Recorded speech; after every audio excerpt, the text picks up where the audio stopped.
আসসালামু আলাইকুম। সম্মানিত ভাইরা কেমন আছেন? আশা করি ভালো আছেন। আমি একটি হাদিসের তর্জমা বলে শেষ করে দিব ইনশাআল্লাহ।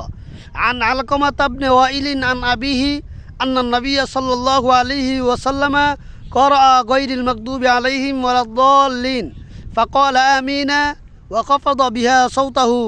রাওয়াহু তিরমিজি রাহিমাহুল্লাহু তাআলা। ইমাম তিরমিজি রহমাতুল্লাহি আলাইহি উনার সম্মানিত কিতাব তিরমিজি শরীফে হাদিসটি বর্ণনা করছেন। আলকামা ইবনে ওয়াইল রাদিয়াল্লাহু তাআলা আনহু থেকে বর্ণিত, উনি উনার পিতা থেকে বর্ণনা করেন, আন্নান নাবিয়্য সাল্লাল্লাহু আলাইহি ওয়াসাল্লামা, নিশ্চয় নবী করিম সাল্লাল্লাহু আলাইহি সাল্লাম ক্বরাআ গায়রিল মাগদুবি আলাইহিম ওয়ালাদ-দাল্লিন, নামাজে গায়রিল মাগদুবি আলাইহিম ওয়ালাদ-দাল্লিন পড়তেন। ফাকালা আমিনা, অতঃপর আল্লাহ নবী আমিন বলতেন। ওয়াকাফাদা বিহা সাওতাহু, আমিন আস্তে নামাজে বলতেন। এই হাদিসের দ্বারা স্পষ্ট হয়ে গেল আল্লাহ নবী সূরা ফাতিহা নামাজের মধ্যে পড়ার পর আমিন বলতেন, আস্তে বলতেন।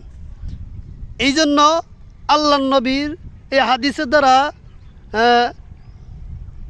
ইমাম হানাফি ইমামগণ দলিল দিছেন যে আস্তে পড়া উত্তম, নামাজের মধ্যে আস্তে আমিন বলা উত্তম।